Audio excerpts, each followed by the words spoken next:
नमस्कार दोस्तों, स्वागत है आपका न्यू डिस्कशन में। आइए डिस्कस करते हैं आज का करंट अफेयर्स। यदि आपको चाहिए पीडीएफ तो आप टेलीग्राम पर जाइए, वहां पर सर्च कर लीजिए सिविल इन हिंस, उसे ज्वाइन कर लीजिए या फिर डिस्क्रिप्शन बॉक्स में लिंक दे दूंगा, वहां से आप इसे डाउनलोड कर सकते हैं।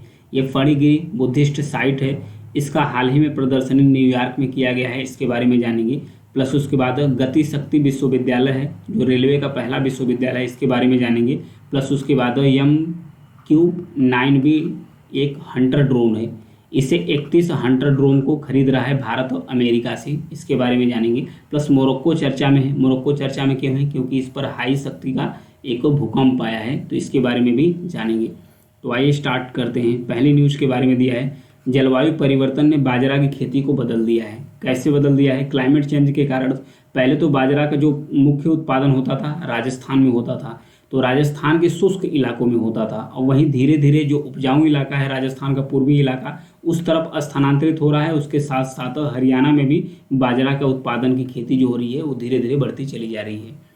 गुजरात में बढ़ी हुई बारिश के कारण, गुजरात में बारिश अधिक होने की वजह से वहाँ पर बाजरा खेती होती थी, अब वहाँ बाजरा की जगह पर कपास, आरंडी और उसके बाद नकदी फसलों का उत्पादन करना शुरू कर दिए हैं। आइए बाजरा के बारे में भारत के द्वारा कुछ पहल की गई है, उसके बारे में जानेंगे। 2018 में बाजरा को उनके उच्च पोषक मूल्य की वजह से और उसके बाद इसके अंदर मधुमेह विरोधी क्वालिटीज़ यानी कि डायबिटीज़ को रोकने की भी क्वालिटी है बाजरा का, तो इस गुणवत्ता को उसको ध्यान में रखते हुए भारत सरकार द्वारा 2018 को पोषक अनाज मतलब बाजरा को 2018 में पोषक अनाज के रूप में घोषित कर दिया और साल 2018 को राष्ट्रीय बाजरा वर्ष के रूप में घोषित किया है। 2018 को राष्ट्रीय बाजरा वर्ष के रूप में घोषित कर दिया है। उसके साथ साथ जो बाजरा है उसके एमएसपी मूल्य को भी बढ़ा दिया है और उसके साथ साथ बाजरा मिशन भी चलाया है। केरल राज्य कृषि विभाग ने बाजरा ग्राम योजना भी लाया है, बाजरा ग्राम योजना लाया है। आइए बाजरा के बारे में कुछ और भी चीज़ जानते हैं। भारत के द्वारा भारत के द्वारा प्रपोजल दिया गया था। कहाँ पर दिया गया था? यूएन में। यूएन यानी संयुक्त राष्ट्र में भारत के द्वारा प्रपोजल दिया गया था कि सन 2023 को बाजरा का अंतर्राष्ट्रीय वर्ष घोषित कर दिया जाए। तो भारत के प्रस्ताव को यूएन ने मान लिया, यानी संयुक्त राष्ट्र मानते हुए 2023 को अंतर्राष्ट्रीय बाजरा वर्ष घोषित कर दिया है। लक्ष्य क्या है? इसका लक्ष्य यही है कि बाजरा के बारे में लोगों को जागरूक करना और इसके जो बेनिफिट्स हैं यानी मिलेट्स के जो फायदे हैं उनके बारे में लोगों को बताना।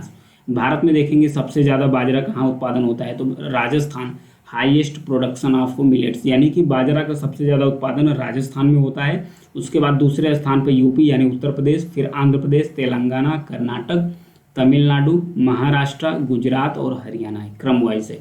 और इसके बाजरे के बारे में, मिलेट्स के बारे में और भी कुछ जानते हैं। मेजर मिलेट्स जो इंडिया में पैदा किए जाते हैं उसमें ज्वार है जिसे sorghum बोलते हैं, बाजरा है, फिर रागी है, कोदो है, कुटकी है, चेन्ना है, सावा है। ये सब मिलेट्स है, मोटा अनाज है जो पोषक तत्वों से भरपूर है, जो भारत के अंतर्गत पैदा किए जाते हैं।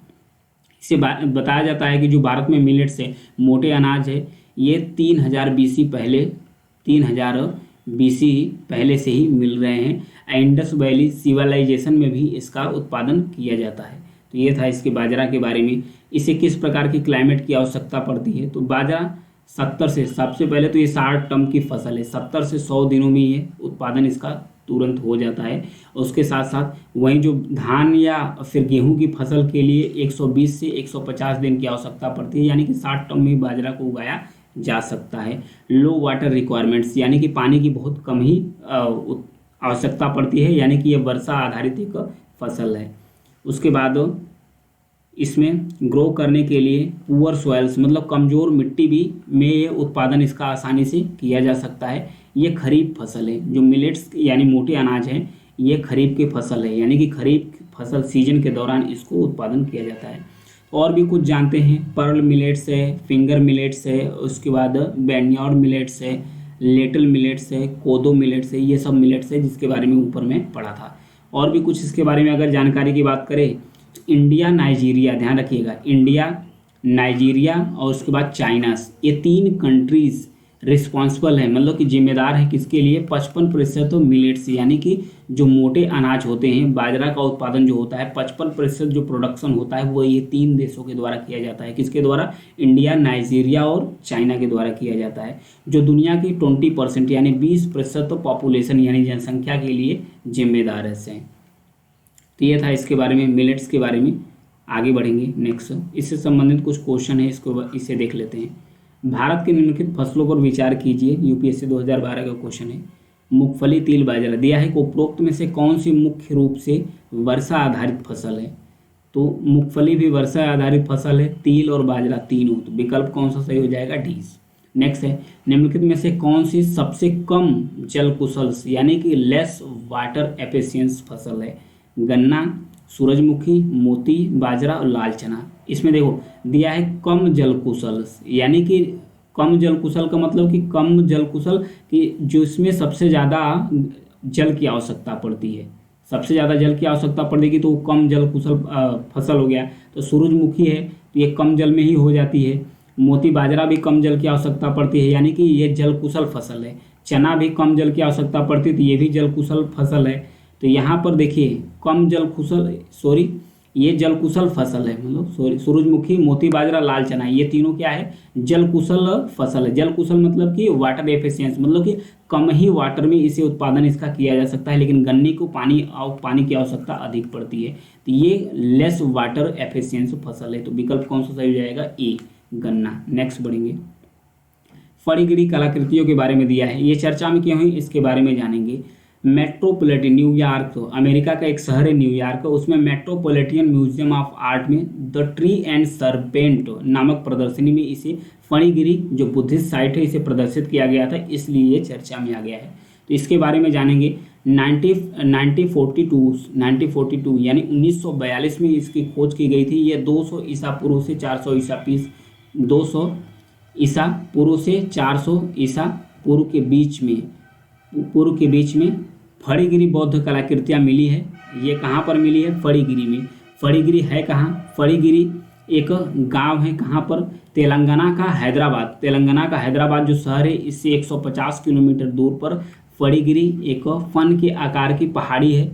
वो जो फणीगिरी गांव है उसी गांव के नाम पर इस पहाड़ी का भी नाम रखा गया है। वहीं पर ये फणीगिरी बुद्धिस्ट साइट भी मिली है, जिसका महत्व बौद्ध धर्म में ऐतिहासिक और आध्यात्मिक महत्व है। फणीगिरी के बारे में बात करें तो इसके जो तोरण इस यहाँ पर देखिए ये तोरण है, इसे थोराना है, मिक्स प्रिंट है, तोरण है।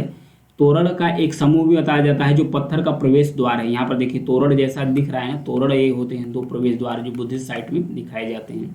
तो उसमें बौद्ध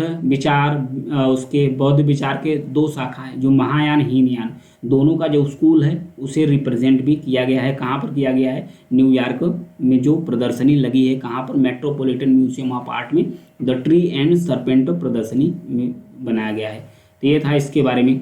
और भी इस साइट की कलाकृतियों को जो प्रदर्शित किया गया है न्यूयॉर्क में, इसमें रोमन टोगा पहने हुए बुद्ध की चूना पत्थर की नक्काशी भी शामिल थी। आध्यात्मिक महत्वपूर्ण इसे माना जाता है और ये न्यूयॉर्क में इसे प्रदर्शित किया गया है। आगे बढ़ेंगे, बंगलार्स माटी बंगलार्स जोल, ये गीत है। ये क्या है? गीत यानी गाना है। किसके द्वारा लिखा गया है?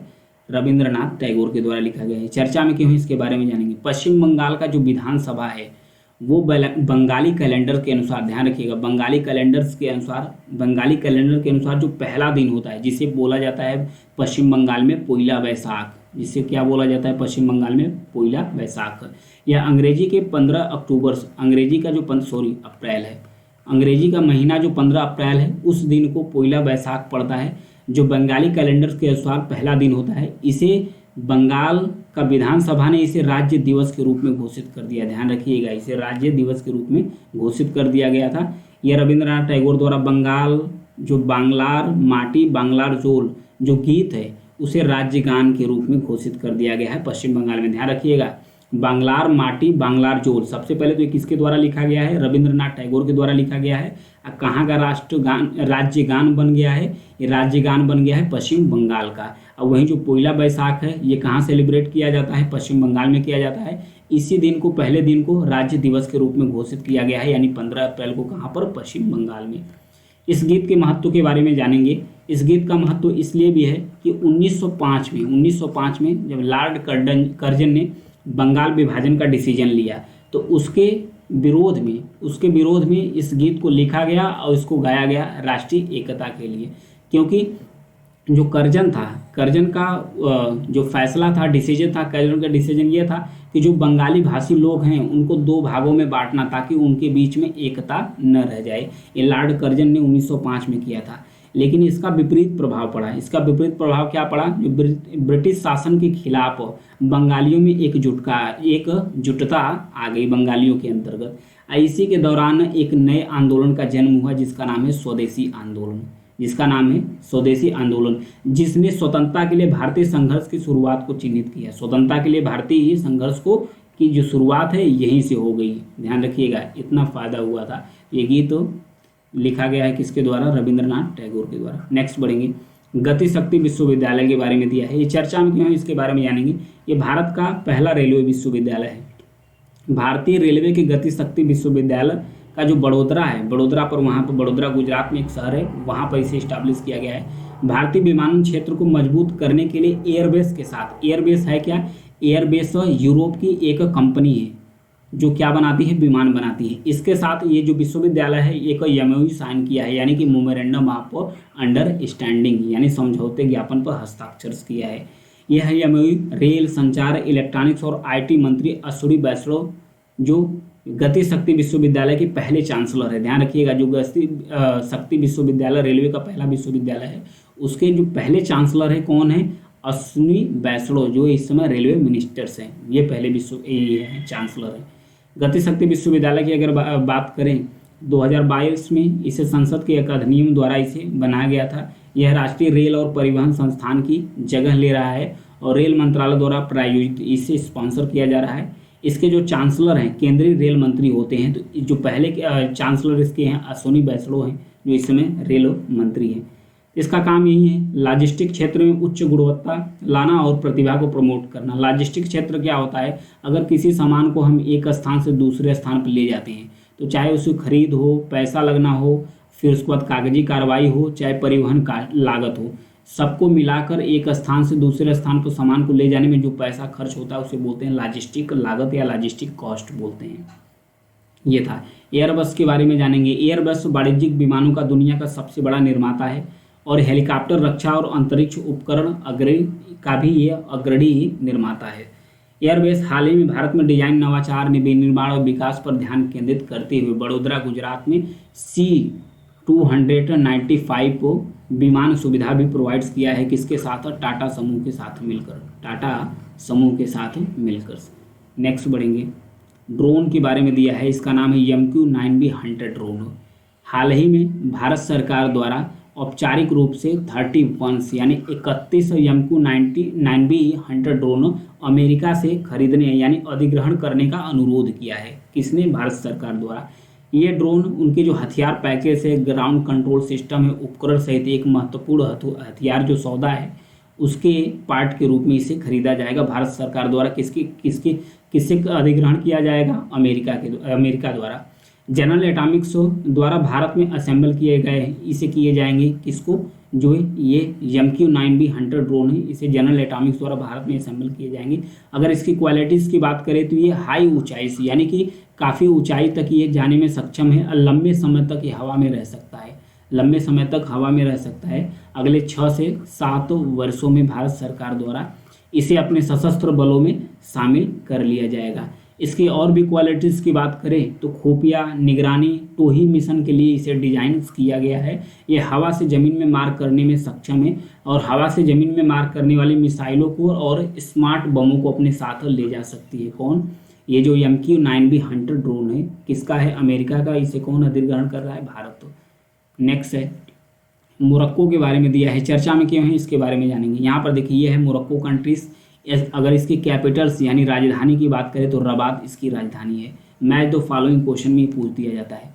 अब हाल ही में एक शक्तिशाली भूकंप का सामना कर रहा है, तो जो सबसे शक्तिशाली जो भूकंप इसमें आया, मोरक्को में भूकंप आया है, जो सबसे ज़्यादा प्रभावित एरिया है इसमें एक प्राचीन शहर यानी ऐतिहासिक शहर है माराकेच ये, और उसके बाद जो पर्वत है एटलस माउंटेन है पर्वत है, ये दो क्षेत्र काफ़ी ज़्यादा प्रभावित हुए हैं इस भूकंप के वजह से। अगर इसके लोकेशन की बात करें मोरक्को की, तो इसका लोकेशन है एक तरफ से भूमध्य सागर है इसके तरफ, ये अफ्रीका का उत्तर पश्चिमी हिस्सा है, एक तरफ इस अटलांटिक महासागर से इसका बॉर्डर शेयर्स करता है, प्लस उसके बाद एक संधि है जल संधि है जिसका नाम है स्टेट ऑफ जिब्राल्टर, जिब्राल्टर जल संधि है। ये जिब्राल्टर जो जल संधि है ये भूमध्य सागर को अटलांटिक सागर से भूमध्य सागर को अटलांटिक सागर को आपस में जोड़ता है, उसके बाद स्पेन को मोरक्को से अलग करता है, स्पेन और मोरक्को को एक दूसरे से अलग करता है, और मेडिटेरियन सी यानी भूमध्य सागर को अटलांटिक सागर से कनेक्ट करता है, एक दूसरे को कनेक्ट करता है। ये थी। और उसके बाद ये जो मोरक्को है अफ्रीकी और यूरेशियन टेक्टोनिक प्लेटों की सीमा पर है, ये जो यूरेशियन प्लेट है और उसके बाद जो अफ्रीकन प्लेट है इसके टेक्टोनिक सीमा पर स्थित है, इस कारण से यहाँ पर भूकंप की गतिविधियाँ अधिक देखने को मिलती है। मोरक्को पर यूरोप और उसके बाद अरब के जो सांस्कृतिक प्रभाव है वो देखने को मिलते हैं। तो ये था न्यूज, आज के लिए इतना ही है। अगर मेरी जानकारी या न्यूज आपको पसंद आती है तो चैनल को सब्सक्राइब जरूर कीजिएगा, लाइक और शेयर भी कर दीजिए। Thank you.